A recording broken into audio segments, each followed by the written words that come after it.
29 people in and watching. So good evening, everybody. Hopefully everyone can hear me nice and clearly. We will start the presentation for this evening.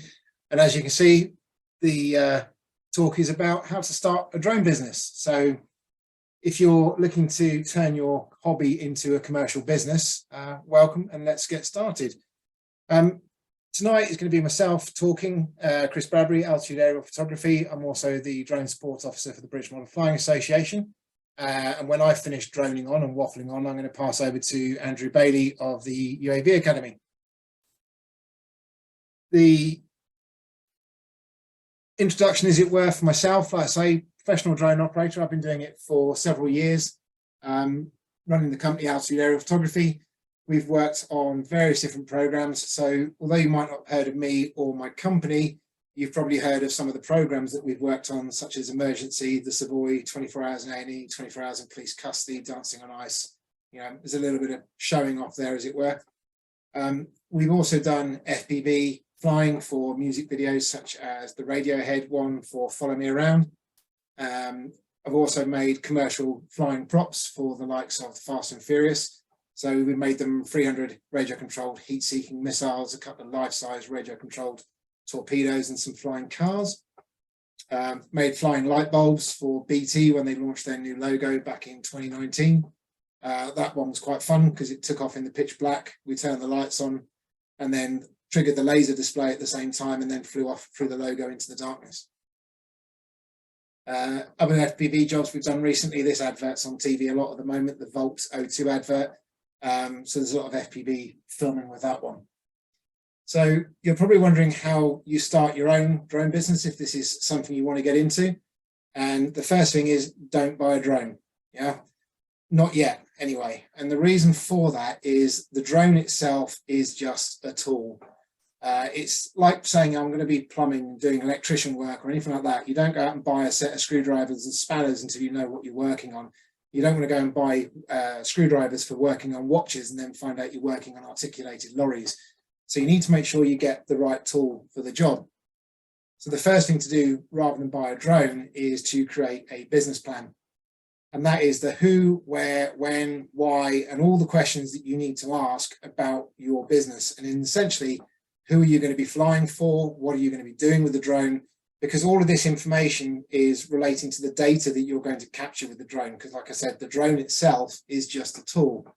So when you ask all these questions, what you're trying to work out is how. So how are you going to capture the data? What data do you need? And so on. Because that how will turn into the drone that you need. Because if you go out and buy a drone that is too big straight away, you might actually outweigh what your business needs, and the drone is a waste of money. And likewise, if you buy a drone that's too small, you might actually underweigh what you need from the business, and therefore you're not getting anything out of it at all.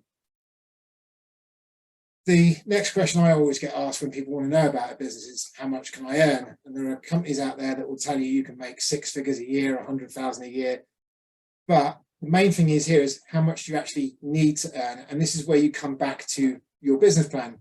Because this should be another aspect of what you're looking at when you're thinking of starting a business is, do you want a business that is just something to top up your other job? So you're going to carry on working 9 to 5 where you are now and just do this at weekends or in your free time and on your days off?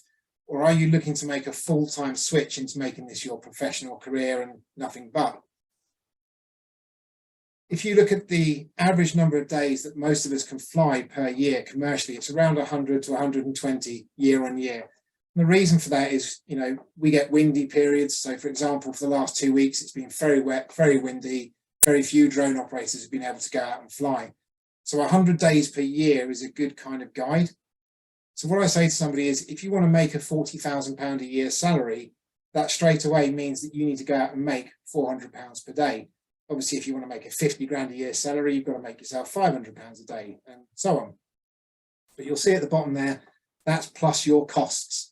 So you need to think about what it costs to run your business. Standard costs will be website, fuel, advertising, insurance, all the things that you spend money on to make your business. So this is another part of your business plan, is working out what you need. Most businesses can get by with just a small website. But if you're a larger business like myself, we actually go to marketing events and we go to things like the media production show, which is £4,000 or £5,000 per event for a 3-day event. So depending on the size of your company and what you're aiming for, this will be dependent. Obviously, insurance, EC 785 2004. This is the level of insurance that you need for commercial operation.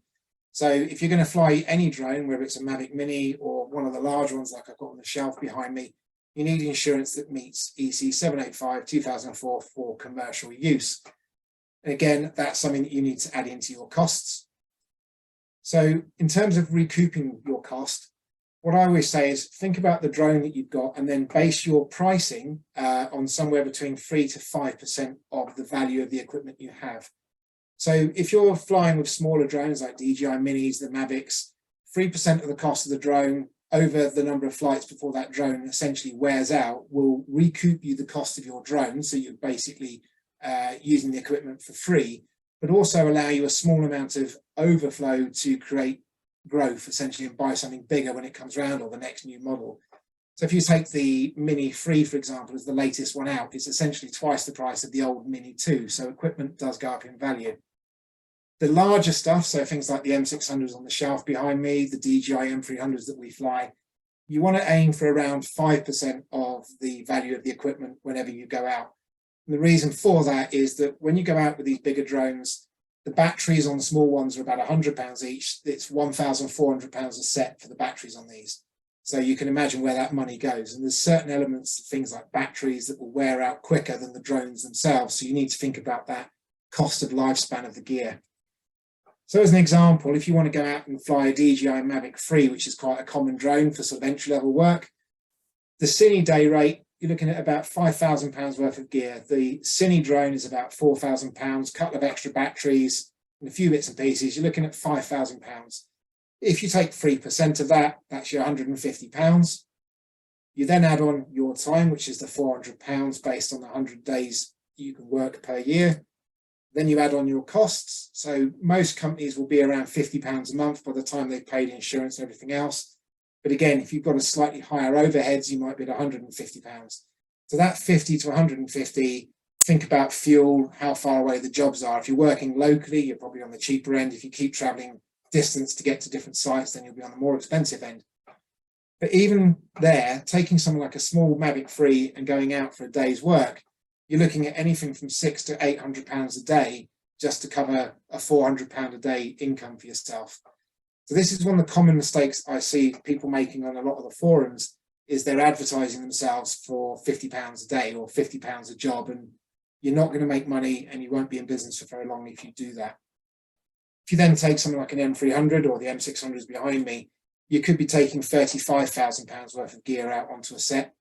At which point you're looking at the 5% margin. So you're going to have to charge nearly £2,000 a day just to cover the cost of your equipment every time you go out. You then add on your own time again at the sort of £400. You might need to double that up because on the bigger jobs like this, you might now be taking a second person with you, a camera operator, a gimbal operator, sensor programmer, or something like that. And then again, your costs. So again, with the more expensive drone there, you can see that the costs are going to be more expensive. The insurance is going to be more expensive. And also the vehicle that you need to actually transport it around with. So I now have a transit van, for example, rather than just taking out my car. When you then think about what drone you're going to take out, this is where we then start to think about where does work come from. And I've always said that the work triangle, as it were, it's like the opportunity tree. So the higher up the jobs, the more complicated the jobs, the harder it gets, therefore the thinner the opportunities become. So as a company myself, Altitude, we operate quite high up the tree. We've got some very specialist gear. We've got LiDAR scanners that cost 70-odd thousand pounds, 100 megapixel phase 3, which costs £100,000. You know, you're talking serious gear. So as a result, it's a very niche market when you get to that higher end. Whereas most people who are starting out probably want to go for the low branches and the easy hanging fruit. One of the things that changed a lot over about 2 years ago was when the laws changed in 2021, is the permit for commercial operation was removed. And basically you can now work for commercially in any of the open categories. What this essentially did to the opportunity tree was cut off a lot of the branches from the bottom. So you need to now be thinking about going higher up that branch. And this is because if your goal is to start off by thinking, I'm going to sell to estate agents want aerial photos of housing, you've got to bear in mind now that the estate agents can probably actually just go and buy their own drone. So you need to think slightly above that. And the way to do it, and the way to reach up and get to those branches, is to essentially be different from everybody else. So don't be the guy that's just bought a drone, I'm going to go and pester the estate agents, because you will get nowhere is the honest answer. What you need to do is add to an existing business, or offer something unique, or solve a problem. So adding to an existing business, if you're, let's say, a wedding photographer, adding the drone to your wedding photography service means that when you go to bid for wedding clients and there's 10 companies doing wedding photography at a wedding fair and you offer drone services and no one else does, you've made your product unique, which means you're more likely to get bookings. If you're somebody that does professional marketing videos, again, adding a service to it. Offering something unique is where I operate as Altitude Aerial Photography. Things like the facility to make custom bespoke flying models. It's quite a unique skill set. Solving a problem, for me, with these M600s again, for my clients, they don't want standard drones. They want a certain bit rate, they want a certain camera. So these have got things like the Canon C70, Sony A7S3s, they've got Alexa Minis, Red Epics, they've got cameras that they want and lenses that they want. So that's where I'm solving a client's problem. So this is a really important part of your business plan, is establishing who you're going to target as a client and what product you're going to offer them. Because there's no point buying, say, a DJI Mini 2 and then trying to get into the TV and film industry, because it's not got the right camera or the frame rate, the bit rate, and all the things that they want. Whereas there's no point buying an M600 like this with a £7,000 or £8,000 lens and a £10,000, £15,000 camera if all you're going to do is go and photograph somebody's roof guttering and see if there's a missing roof tile. So think about what you're going to target, who you're going to target, what product you're going to offer, and then think about your drone. Marketing in the right places. This is the next thing I get asked a lot, is where can I get my customers from? So I come across a lot of people who've started a business, they bought a drone, they've started a business, and then they're not getting any inquiries. And it's because they're doing what I was saying a minute ago. They're just pestering the local estate agent or cold calling without actually thinking about the product. Marketing is best done where your client is. So if we take a couple of examples of the wedding photographer, for example, Facebook is probably going to be a very, very good area to market, because when your person who's getting married decides to get engaged, they quite often go on Facebook, tell all their friends, and they'll select in their settings, now engaged or in a relationship with such and such, engaged to such and such. When you're doing Facebook marketing adverts, you can actually specify as much detail as only showing the advert to people who've got engaged in the last 3 months. So straight away, you can start to see where you can pinpoint a customer uniquely. For me, my customers, they're not on Facebook. TV customers aren't on Facebook. I get a lot of advertising in my Facebook feed from companies trying to get into TV work where they've targeted director, because I'm a director of film and I'm a director of a company. But I'm not going to be your client. So it's working out where your customer is and making sure you target the right place. Word of mouth is always a really, really good one. So when you start, if you start a business, don't give up in the first year, because the first year is going to be the hardest. It's the slowest. It's where you have to start establishing yourself. If you do a good job with a customer, 9 times out of 10, they will come back and ask you for another quote. So most of my customers are repeat customers, or they're customers that have been recommended to me by somebody that I've worked with. So any business, any new business will be slow to start. So be the kitten on the branch and on the poster and hang in there. Networking existing. This comes back to, if you have an existing business, let them know that you now do drones. Network with who you work with already, and basically try and expand what you've got. The money pit when it comes to starting a new company. Directories, there's things like the Drone Safe Register, Bark. There's all these places like Yellow Directories, Thompson Local Directories online trying to sell you advertising, saying that they will get you work. They're making money for themselves to advertise themselves half the time. I think your money is actually best put into your own personal direct advertising as opposed to independent advertising through these companies. The next one is people who promise to get you first page on Google. It's a scam, it's a lie. If you run a business, the moment you put a website online, you will start getting these emails daily telling you that we can make you the first page on Google. Just bear in mind, they're offering that to your competitors as well. So if you spend a fortune getting yourself on first page on Google, you won't stay there for long. Social media, I mentioned that Facebook can be good. It does depend what you're trying to market. So there are certain types of business like roof inspections, wedding photography, that's really good on social media. Me trying to advertise as a film company on social media, complete waste of money. So you might want to then think about something like, say, LinkedIn, where it's a more professional market. So again, think about your product, what you're going to sell, and that will dictate where you want to go with it. A few things to avoid and some suggestions of things to do instead. The first one is don't work for free. You'll get a lot of companies that go, it will be great exposure, it will look good on your show reel. That won't pay your bills. It certainly won't pay your mortgage. So just don't do it. The downside of working for somebody for free is the next time you go out is, well, you did it for free last time. Why am I going to pay now? Or they'll really push you down on your price. What you can do instead, if you're a new company and you want to create a show reel or you want to put content on your website, is do some personal projects. So some of the stuff that was on my early website, I took a drone out and I took it down to a nice monument and I did some nice shots of the monument at sunrise and sunset and just created something for myself that looked great on my website. So I've genuinely never worked for free other than doing a favor for a friend, which is obviously something you're always looking to do. The next one to avoid and do instead, coming back to that, is don't drop your prices. You'll get people out there that compete over the pricing. When you start dropping pricing in any business, that's when you will go out of business, because coming back to what I was saying there earlier about the 100 days, you need to make your £400 a day or you're not going to have a business after year one. What you should do instead is offer more value. So if I'm going out one of these larger drones and it's a couple of grand a day as the day rate, and the client says to me, I can't afford it, I can only go £1.5 grand, I don't drop my prices on these, I take a cheaper drone. If somebody wants more, then give them more. So if you're getting competition with somebody that's local to you that does roof inspections, photographs, offer to zoom out a little bit, take a wide angle, nice photograph of the building as well, so that they've got a nice photo that's not just the roof inspection. Offer a little bit more than just dropping prices. The next one is don't turn jobs down. I think Richard Branson said it best. If you're getting asked to quote for something, say yes and then go off and work out how to do it.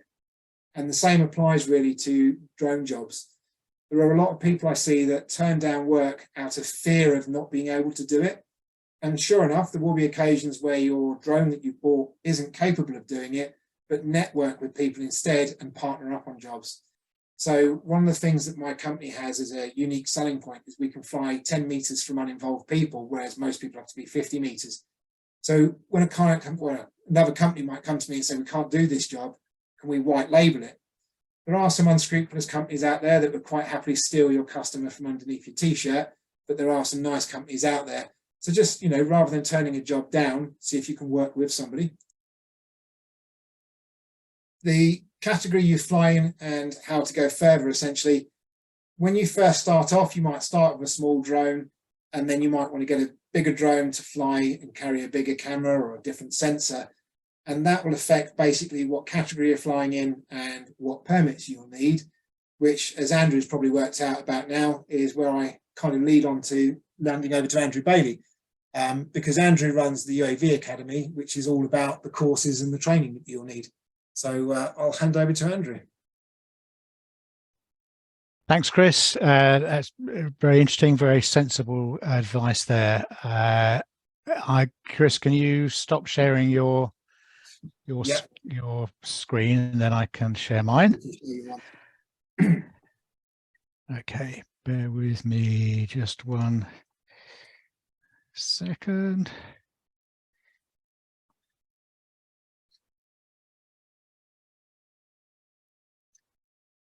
While Andrew's doing that, just to let you know, we'll do questions and answers at the end, but there is the question and answer box that you can fire questions into while we go along. Then we can answer those at the end. Okay, Chris, just as a check, are you seeing the screen that I UAV shared? academies. Yeah. Excellent. Okay, so what I'm going to try and do here, and I'll take as little time as is possible. I want to try and explain what you would need if you're starting a business by way of qualifications. There's actually quite a lot of options. As Chris mentioned, there's different categories that you can operate in. And initially, when you start looking at it, it can seem incredibly complicated. Actually, what it does is give you a lot of different options, some choices that you can make. And in fact, now with the change of regulations that came in, well, gosh, now quite a long while ago, it's actually quite a lot easier to get your foot on the first rung of starting a business and offering drone services. It used to be quite a big business decision to get into flying drones commercially. Now it's actually a lot more straightforward to make a start. So let's move on. Let's a couple of words about who we are. We're something called a Recognized Assessment Entity, an RAE, a very inelegant name. Essentially what that means is we've been appointed by the CAA to provide training to remote pilots, drone pilots, with a view to granting them the qualifications that you need in order to fly legally. So that involves delivering training and assessing the competency of remote pilots and operators. We've been around for a while now. We got our CAA approval in 2016. We've trained well over 2,500 people, issued qualifications to that number. And I'm pleased to say that we have now, again for quite a long time, partnered with the BMFA to make the A2CFC qualification, which we'll talk about in just a second, a lot more accessible to members of the BMFA.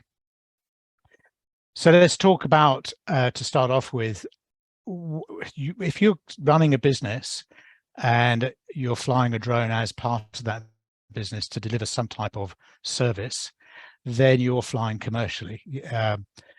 What does that actually mean? Well, from a definition point of view, there isn't really a definition of commercial flying other than a statement to say that if you're flying for anything other than recreational or sporting purposes, that constitutes commercial flying. So it doesn't mean that you actually have to invoice somebody and get money for the flight.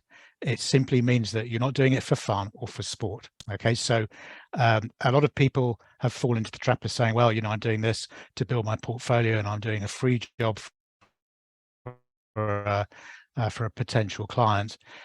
If you do that, you're flying commercially. Okay, and what difference does that actually make? That is important. And as Chris has already mentioned, that if you're flying for anything other than recreational or sporting purposes, you have to have, it's a legal requirement to have specialist public liability insurance cover. The BMFA insurance that you will have if you're a member of the BMFA, there's similar flying organizations, remote flying organizations that offer insurance as well. All of those insurances are for recreational flying. So it won't cover you for anything that is not recreational or for sporting. It also means, and I'm not going to get into any details on this, but some of you will no doubt be familiar with Article 16 rules for flying. Those only apply for recreational flying. So you can't take advantage of Article 16 if you're flying for commercial purposes. Okay. Now, the really good news is that actually flying commercially or not makes no difference whatsoever to the qualifications you need in order to fly. When the regulations changed, we shifted to a risk-based driver for qualifications. And the purpose of the flight really does not come into it. So that does simplify it to that extent. So what I'm going to do now is just talk a little bit about the options that you have if you're considering flying commercially. And how those options relate to different qualifications, different requirements. And the easiest way for me to do that is to talk about the different weight categories, because at the moment, these weight categories for drones translate directly into the risk categories that are defined in the regulations. And it's the risk categories that determine what drone qualifications you need, if any. So in really simple terms, really small, lightweight drones are perceived as having very little risk. In fact, they're described as being inherently safe in some of the documentation that's been produced. If you're flying something really small, the requirement for qualifications is, if any, and then go up the weight scale, the risk becomes higher, and therefore the qualifications that you need become more demanding. So let's talk about the options you have. First of all, very popular option, sub 250 gram drones, something like the Mavic Mini 2, Mavic Mini 3. There are a few other options, but really mostly we see the DJI products. Really, all you need to do if you want to fly a Mini 3 is register as an operator. You don't really need to take the flyer test. So I always recommend that people take the flyer test. It's a good check of your knowledge of the drone code, but it's not a requirement. And you need to read the user manual for your drone. Make sure you understand what it's capable of, what its limitations are. You have to follow the drone code. Everybody has to follow the drone code unless you have explicit authorization to vary it. But really, the drone code includes always flying visual line of sight. So you've always got to have your drone in visual line of sight. Don't fly near airfields without permission. Don't fly at higher than 120 meters, about 400 feet. So it covers those things, basic restrictions that apply to everybody. And with the only restriction that you have as far as proximity is concerned with a 250 gram or less drone is that you mustn't overfly crowds of people. You've actually got to keep 50 meters away from the edge of an assembly of people. Okay, so that's the entry level. Tiny drone. The camera is clearly going to be limited in its capabilities. It's quite difficult to see if it gets far away from you, but it's an amazing tool for things like inspections, wedding photography, that type of thing, where you don't need to get too far away. So OpenA1 is a really popular way of making a start. Moving up the weight scale a little bit, we're actually still in the A1 subcategory, but we're talking about slightly bigger drones. And because we're now over 250 grams, all the way up to 500, you now need to have and the first qualification is the A2 certificate of competency. So you do need to have the basic level of qualification, flyer ID, or flyer test on the CAA drone registration website, and to take the A2 certificate of competency with an RAE, such as UAV Academy or any of the other. There's around about 20 guys that offer these qualifications. Again, you've got to follow the drone code. Your limitations as far as proximity to people is that you mustn't intentionally what's called uninvolved people. So these are people, members of the public, they're not under your control. You've got to do your absolute best to avoid flying over the top of them. And again, you mustn't fly over assemblies of people. Got to be a sensible distance away from them. Right, Open A2, the open subcategory A2. Again, you've got to have operator registration and a flyer ID, the A2 certificate of competency. Again, this applies for the A2 subcategory. And the limitations, as soon as you go over 500 grams, is that you can't fly closer than 50 meters horizontally to uninvolved people. So think of it as a cylinder around anybody that isn't under your control. You've got to avoid flying your drone closer than 50 meters. And again, you mustn't overfly crowds of people. So it's a little bit more limiting in what you can do. But nonetheless, that weight category, 500 grams to 2 kilos, takes in all the larger Mavics and Phantoms, if we're talking about the DJI range. So it gives you, you're starting to talk about, really quite high quality cameras. There are a lot of people running successful businesses flying in the open A2 subcategory, okay, and delivering a really good product to their customers. So my advice to most people looking to start in a drone business is to consider, depending on exactly what it is they want to deliver to their customers, but normally one of the larger Mavic drones, something with that type of capability, may be combined with a Mini. Really common combination is something like a Mavic 3 together with a Mini 2 or 3, gives you a huge amount of flexibility to gather very high quality photographs and footage, but the Mini gives you the flexibility to fly where there's maybe more people around or in more built up areas where respecting that 50 meters horizontal separation becomes much more difficult or possibly impossible.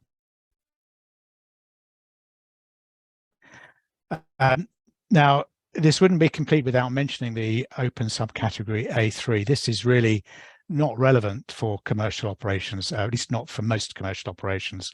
Live filming, that type of thing, potentially. But essentially, a subcategory A3 means in the middle of nowhere. You've got to be flying in a safe environment, well away from any built-up areas, recreational areas, and the area in which you're flying, you should be able to expect there to be no uninvolved people in that area. So it's really not hugely helpful. Most people would not consider flying commercially in the open A3 subcategory. And then finally, if you can't fly in the open category, if you need to fly something bigger than 2 kilos, you're really talking about flying in the specific category, which is the, if you like, the pro level category, where you're the requirements for qualifications are much more onerous, requirements for documentation, the possibility of audits, all of those things start coming into play. So once you're flying at this level, you're in a specific category and you're kind of playing with the big boys here, and it becomes a lot more expensive, a lot more time consuming. Overall, it's a much bigger commitment. So to fly in the specific category, we're talking about drones up to 25 kilos. So you're then able to start carrying these bigger specialized payloads. The qualification you need is called the GVC, the General Visual Line of Sight Certificate. That enables you to apply to the CAA for something called an operational authorization. And these are based on what's referred to as a predefined risk assessment. And the standard one gives you the ability to fly large drones up to 50 meters to uninvolved people and in built up areas. So you really have a lot more flexibility than you would have otherwise. And in part, that's because that 50 meters is interpreted as being a bubble. So you can overfly people provided you're high enough and you've risk assessed it to be at an acceptable level of risk. So you've taken the sort of risk reducing steps to make sure everybody's as safe as they can possibly be whilst you're flying this this drone around.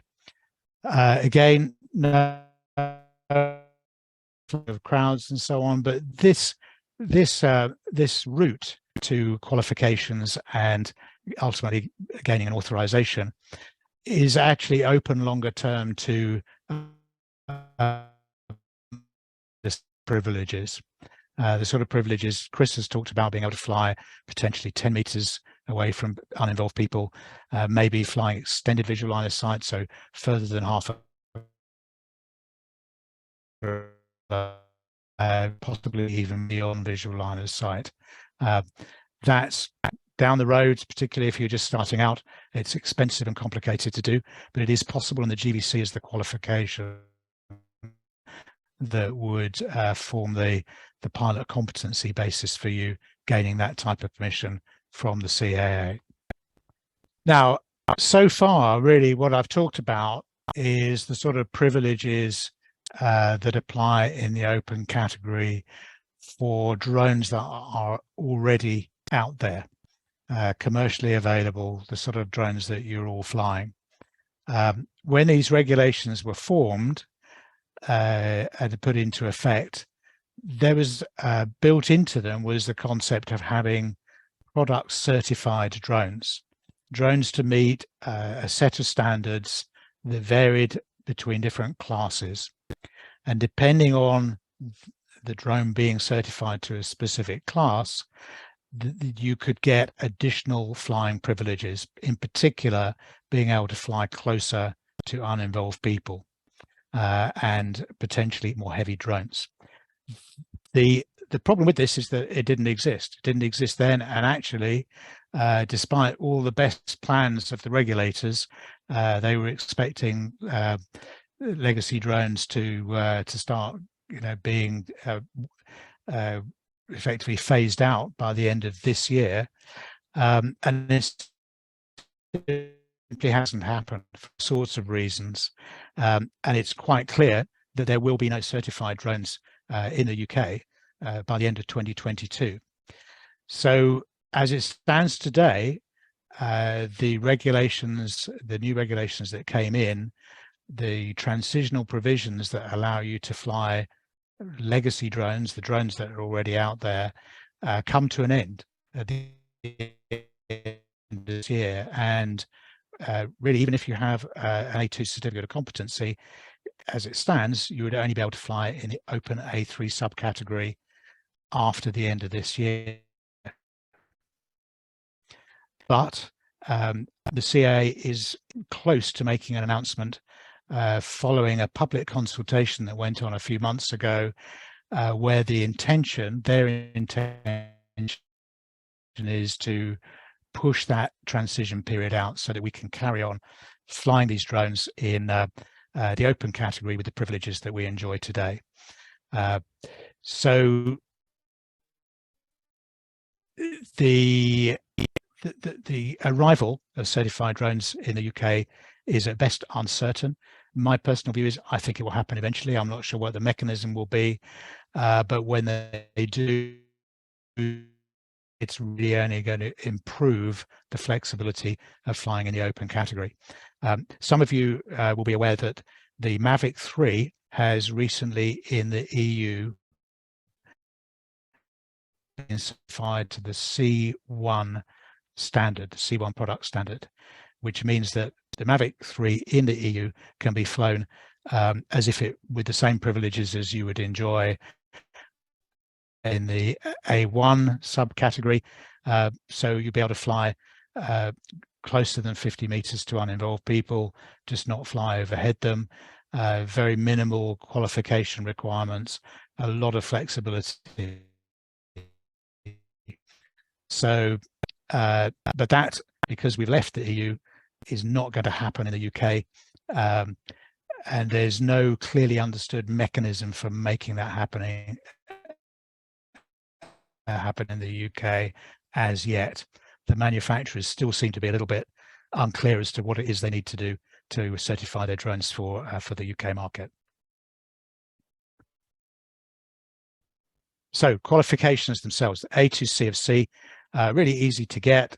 It's I describe it as a lightweight qualification for lightweight drones.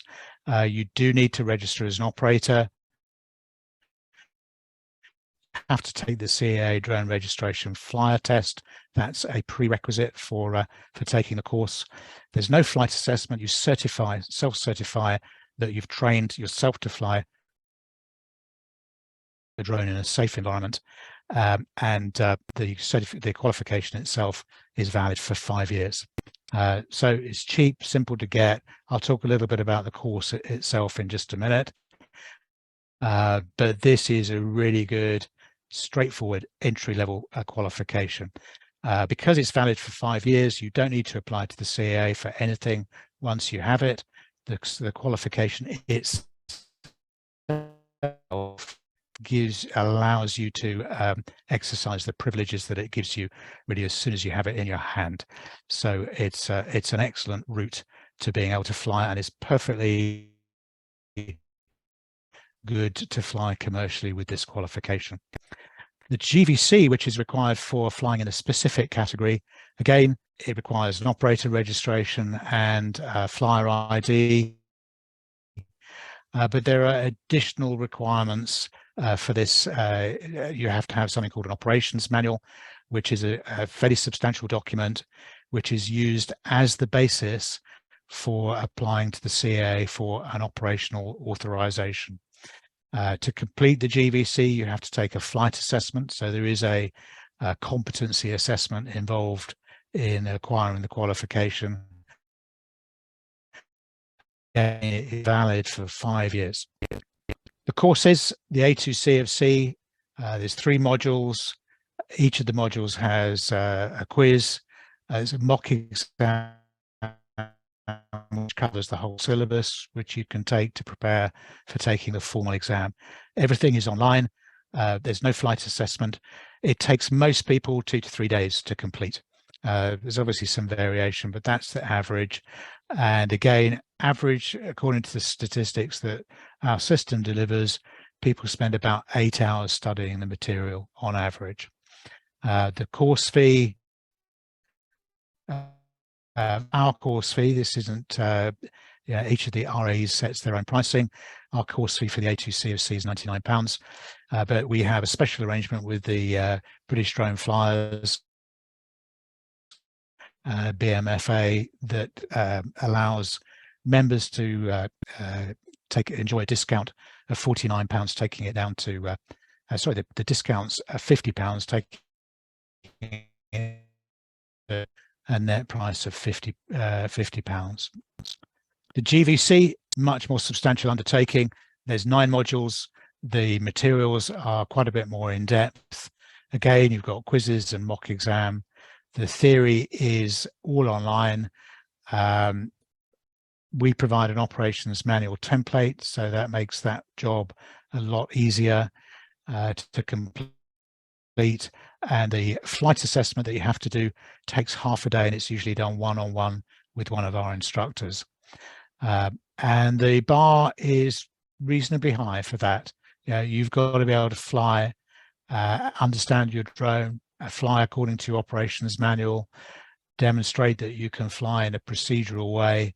It's a pretty thorough assessment of your competency. It takes people on average about 3 weeks to complete the GVC. A lot more variability. We do have people that have done it in just a few days. We've got people that have taken months to do it because of work commitments and so on. But you can see the average study time is about 36 hours. And the course fee is more substantial, quite a bit more substantial. Current course fee is $648.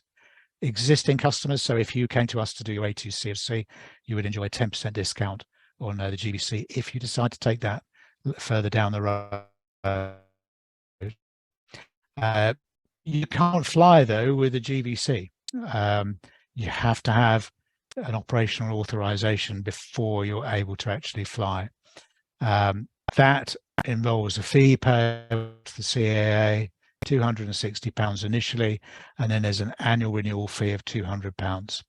So there's quite a lot of ongoing cost and admin involved with running the GVC. So just that's it really. In summary, The important thing is that you can start with something really small, cut your teeth, don't throw too much money at it, understand where your market is, develop the skills that you need to fly and to process data and to build a business. Once and that may be all you ever need, but the chances are you're probably going to want to move up the drone scale, in which case A2C of C is a pretty good start.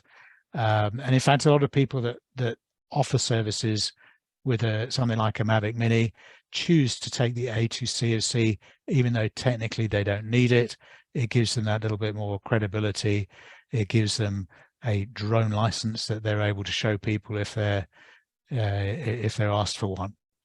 The GVC though is really the much more serious qualification. It's genuinely useful if you need to carry large payloads. It's essential really if you're doing surveys, mapping, anything like photogrammetry, environmental services, surveys rather, where you're covering a large area and it's more complicated to plan that in a way where you could avoid getting close to uninvolved people as you would have to in the open category. There are also quite a lot of clients out there, people that that use drone services, who want their providers to hold GVC qualifications. Even if the flights are being done in the open subcategory, the clients themselves say, no, we don't want anybody flying over our assets unless they're GVC qualified. I'm seeing quite a lot of that, particularly in the risk-averse industries like energy, renewables, construction. Quite a lot of the broadcast companies also insist on GVC qualifications. And the fact is, an awful lot of our customers, commercial operators, actually have chosen to have both qualifications, and they choose whether they operate in the open category or the specific category on the requirements of the job, and that gives them the absolute maximum flexibility. Okay, that's it. So I'm going to stop sharing that. Thank you very much, Andy. Screen. We've got a couple of questions popping in, so I suggest probably move on to that. But yeah. Just to add, as a professional operator, we are quite often asked to provide proof of operational authorizations and things like that. So most of the sets that I work on, they want to see proof of insurance, they want to see proof of operational authorizations. So just bear in mind, depending on what you're working with and who your clients are going to be, that goes back to that whole business plan and fail to prepare, prepare to fail, isn't it, is the old adage. So make sure that you've got your business plan set up, you know who your clients are going to be and what they're going to want to see. If you take working on a lot of the building sites, again, like Andrew says, they'll want to see proof of GVC because it's already a high risk environment. Whereas if you're just going down to a local house that just wants you to pop up with a Mini 2 and see if they've got a missing roof tile or a leak in a gutter, then they're probably less worried in the A2 bits and pieces like that is all you need. But let's have a look at some questions. First question from Paul: what is the situation if I fly for recreation but later I am offered money for some video I took? Obviously at the time I flew, I didn't know that I would be selling the video, so I didn't have commercial insurance. Can I sell the video? Yes and no. Technically, I mean, Andrew, you're welcome to chip in as well.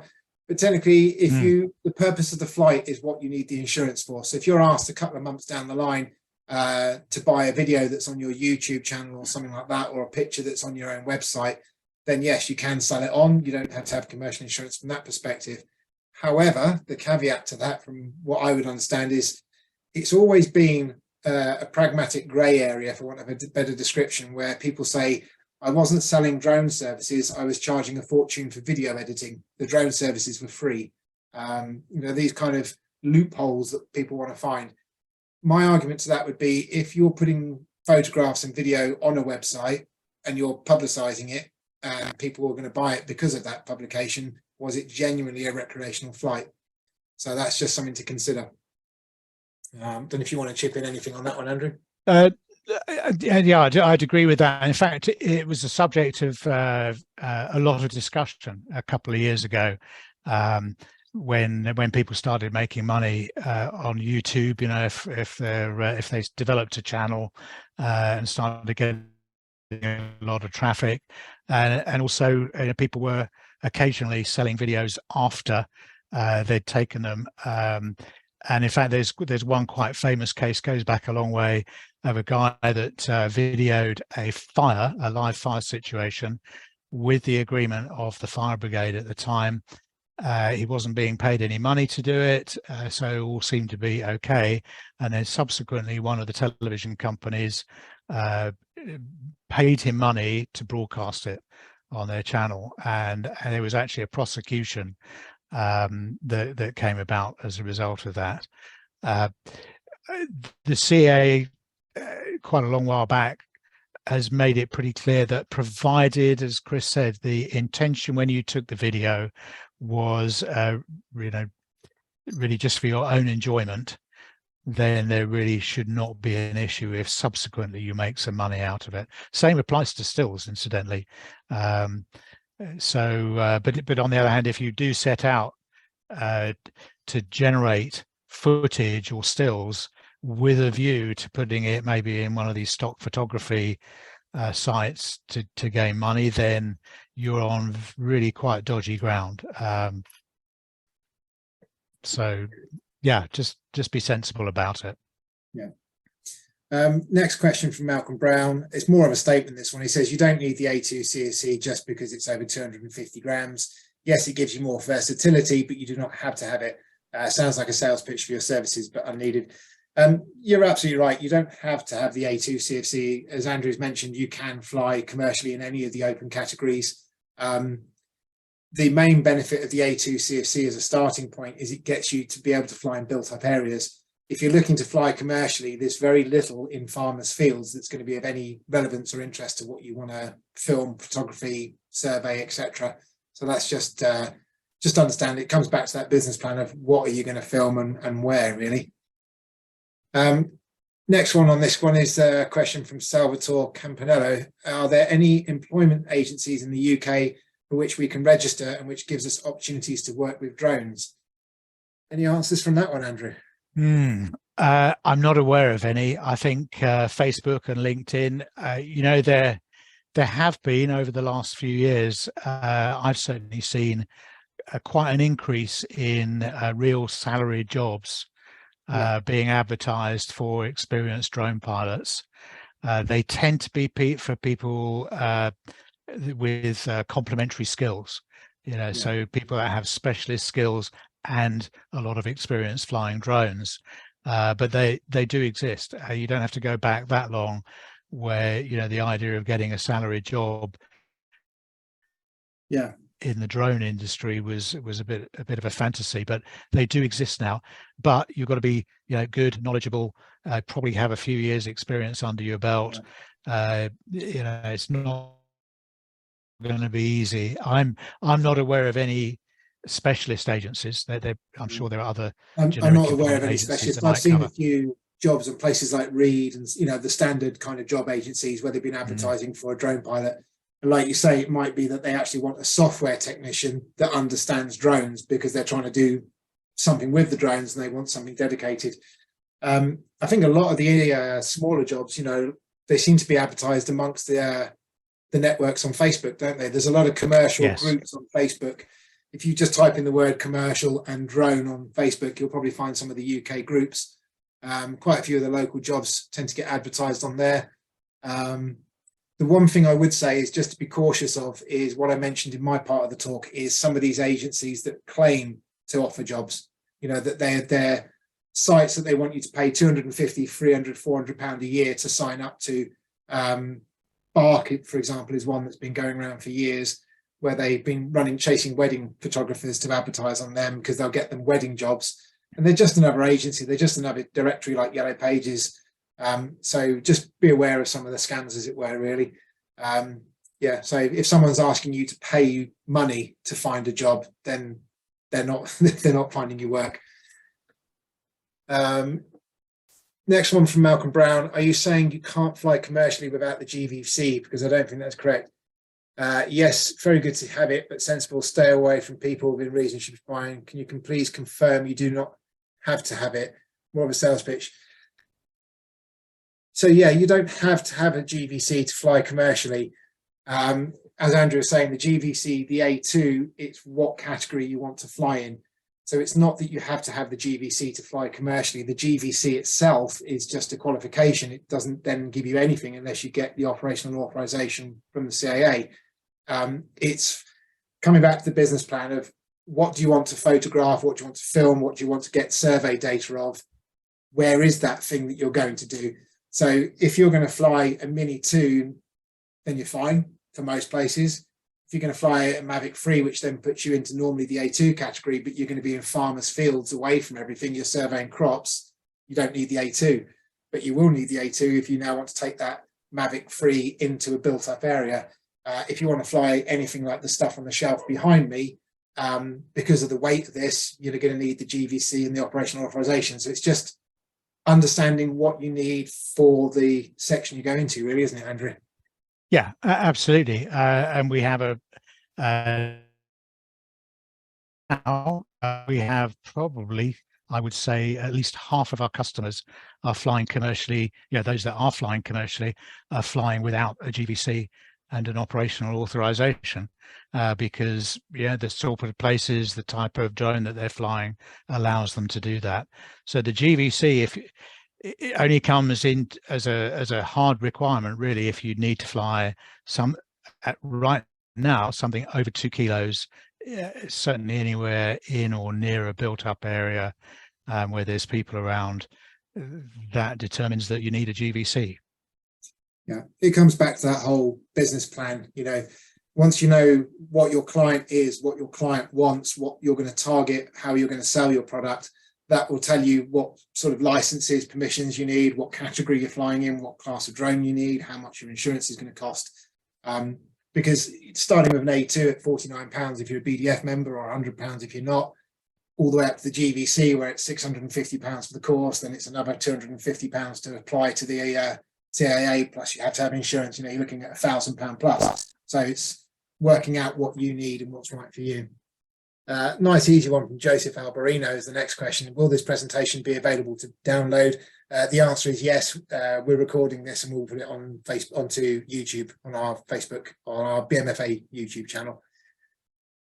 Just while we're on the subject of insurance, actually, Ewan Haggerty asks, is insurance clearly highlighted significant as part of a business plan? How do you select an insurer suitable for the market opportunity you have identified? I think the main thing is that it has to be EC 785/2004 compliant. It's an aviation-based policy. And at the moment, there's only around 2 or 3 companies, I think, in the UK that actually offer a product that you can use. You can't use your own home insurance. You can't use your own business insurance. They're not valid for commercial drone operation unless it meets EC 785/2004. BMFA insurance isn't suitable for commercial use. It is hobby and recreation only. But just something to understand is it is relevant for EC 785/2004. Our members' insurance is compliant. So if you get asked to do voluntary drone work, which, as Andrew mentioned, the kind of main thing about being commercial is it's not a hobby flight, provided you're not paid, the BMFA BDF insurance will cover you. So, for example, we get asked people who want to take their drone out and do voluntary search and rescue looking for lost dogs and people. Our insurance will cover that because it's an unpaid voluntary flight, even though it's not technically recreational. BMFA BDF also covers education and stuff. But what we've got cover drone, Andrew. Who else? We've got Moonrock, and that's about it in terms of certainly anybody that I'd recommend. Moonrock and Cover Drone have been around for a long while. They're good, solid companies, and they pay out, which is what you need, hopefully infrequently, but that's when it really counts. Some of the insurance companies will also offer pay as you go. So rather than buying an annual policy, you just buy for a week at a time here. So if you're a wedding photographer that only does 5 or 6 drone wedding jobs a year, then you might not want an annual policy. You might want to just buy it for the weekend of the wedding, that kind of thing. So do have a shop around, but Cover Drone and Moonrock. Moonrock do offer a discount to BMFA members as well, I believe. So that's another thing to know. Next one, Ian. Thomas, if you take your A2 CFC exam and God forbid fail, do you have to pay to do the whole course again, or is there just a retest fee? So this is one for you, Andrew, there. Well, actually, it's better than that, Ian. The course fee includes a retake, one retake if you really need it. It's very unusual for people to need to do it, but it does happen occasionally, particularly if somebody's in a desperate hurry to get it done, and they take the exam before they're ready. But the course fee includes one retake. Beyond that, we're looking at £25 for any additional retakes, but I have never had anybody need more than one. Brilliant. Next question is again more of a statement for James Hanley. He says, to answer the question, bark.com is a good place to find jobs. I think that's obviously, I've mentioned Bark a couple of times. That for me comes back to knowing where your customer is. So if I'm dismissive of something like bark.com, it's primarily because it just doesn't work for me. None of my customers would be on bark.com. So it's not dismissing something, it's just understanding what's possibly best for what you need. So bark.com might work if you're doing simple roof inspections of a Mini 2 and you just want to be in your local area. But for a company like myself that trades nationally across all of the UK, it just doesn't work. My TV customers, for example, aren't on there. Next one, Nicky Maguire. If you sign up to do the A2 CFC, how long do you have to take it? Can I take the photos of a roof of a house in a built-up area? So that's two questions. So if we say the first one there, Andrew, for you. Yeah, okay. I'm guessing that's if they sign up, how long have they got before they have to take the test? Yeah, normally our terms and conditions is that you have a year to complete after you've registered for the course. I've got to say though that over the last few years, with all the bizarre disruptions that there've been, I've had quite a few customers where we've extended beyond the 1 year limit, but you've got a year, nominally a year. And the next question is, can I take photos of a roof in a built-up area? It just comes down to what category you're flying in, what drone you're flying. So it's a bit of a vague question, that one, in terms of whether we can answer it. I think the thing that might be worth mentioning is a built-up area is classified in 4 ways. It's recreational areas, residential areas, commercial or industrial. So if you're looking at a house of a roof of a house even, that's going to be residential. So in the A3 open category, you've got to be 150 meters horizontally, so you can't do it in that category. But with the A2, it does let you into the residential areas up to 2 kilos with a 50-meter separation to uninvolved people. So can you take a photo of a roof of a house in a built-up area? Yes, you can. Just bear in mind how close members of the public are. Think about the neighbours to the property. Is there anybody in the back garden of the property? That kind of thing. I don't know if you want to add anything on that one, Andrew. Yes, I do. I mean, there's 2 things to consider really. The first is, what specifically do the regulations allow? And yeah, that's very clear. As Chris said, A2 with something that weighs over 500 grams, you've got to be 50 meters away horizontally from uninvolved people. If you can get people in that area under your control, if you can involve them in some way, well, then it's really for you to agree with them how close you fly. It's always a good idea to either for you or for your client to notify neighbours, just so that nobody's surprised they suddenly see your drone flying close to their property, pick up the phone and call the police because they think you're casing their back garden to go nick their lawnmower. And really, that's the sort of hassle you don't need if you're trying to do a job. So absolutely. Generally speaking, it's much better to try and anticipate and deal with any people in the area that you think might have a problem with you flying a drone. Generally, if you have a chat with them or your client has a chat with them as their neighbour, it smooths the way and you shouldn't have any problems at all. The next question from Alan Tozer follows on very much from that. Is I have my GVC and I was wondering what the regulations are in regards to parking in a public lay-by to take some footage and see some fields. And she mentions there a Mavic 3 Cine. So it's very similar to what Andrew was just saying there. You've got to think about the separation distances to uninvolved people and so on. when you think about a lay-by, you've got cars that are going to come past. Unless you can control that road, you're going to suddenly have an uninvolved person in a car come past within 30 meters, 50 meters, whatever the separation is for your aircraft. But the other part of this is the fact it's a public lay-by. A very common mistake that I see is the confusion between public access and the ability to fly. So when you're flying a drone, there might be regulations from the local council that says no drones on our land, taking off and flying from our land. That lay-by is their land, it's council property. Or it could be Highways England, and again, Highways England have a very strict policy on drones. So in terms of taking off from a lay-by, first off, whose property is it? Do you have permission to fly there? Is it regulated? And then think about the separation distances. Do you want to add anything on that one, Andrew? Not really. I think you've covered it. It's something that's been discussed a huge amount, and there is quite a lot of misunderstanding about it.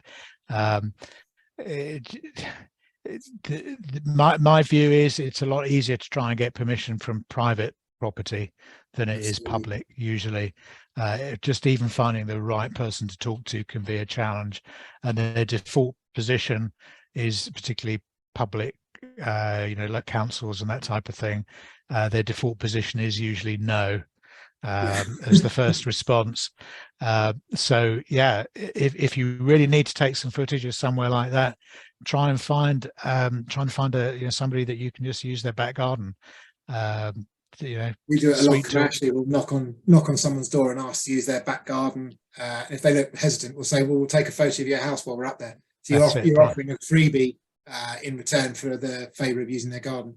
Yeah. The other thing I would like to say on that, because it's a classic one, is what if I put the drone on the roof of my car and take off from my car because I'm not on public council? Your drone is on the car, it's on the council land, it layers down. So that's not a loophole, that just doesn't exist. If you think about it, everybody's walking around wearing shoes, which means theoretically you're not touching public property either, because your feet are touching shoes and the shoes are touching the floor. You get the idea. So yeah. The next question there is, James Hanley's just another comment on Bark, but yeah. So yeah. Next one, Brian Robinson. I have the older PFCO, not the newer GVC, and a current operational authorization. Do I need to convert / update to the GVC at some point? So straight over to you on that one, Andrew. Yes, is the answer to that. But you've got quite a long time to sort it out. You've got to the end of next year to do the conversion, and provided you continue to renew your operational authorization, you can do what is generally referred to as a GVC transition course, and that means essentially that you do the theory part of the GVC, which is all online. It should be pretty easy for somebody that's already done a PFCO course, because most of the material is the same. But you are exempted from having to take the GVC flight assessment, which makes the whole thing a lot more streamlined. Where if you let your authorization expire, then you have to take the flight assessment as well. You end up having to take the full GVC. So my advice would be just make sure that your renewal application in time for your operational authorization, and plan to do a transition course sometime between now and the end of 2023. Yeah, 1st of January 2024, they won't accept it anymore. If you've just renewed in December 2023, then obviously you can sneak through for another year near enough. But I actually did the GVC conversion myself. I think I did it for you guys, Andrew, and it was a very good course. So it's definitely worth doing. It's quite a good refresher, actually. Some folks that did a PFCO a long time ago, they may not be terribly familiar with the new regulations. It's not a bad thing just to treat it as a refresher, get the GVC under your belt. You will find, as you mentioned earlier on, that you may well find some clients start asking for the GVC, and when you can't produce one, it becomes a problem. I've certainly had a few of my customers where that has been the driver rather than anything else. It's their customers want to see a GVC now. Yeah. One of the things you can look at as well, which is I mentioned sort of in my talk about, don't turn work away, network with others. Sometimes I don't fly for Altitude. I actually fly for other companies, and I fly their equipment and their drones.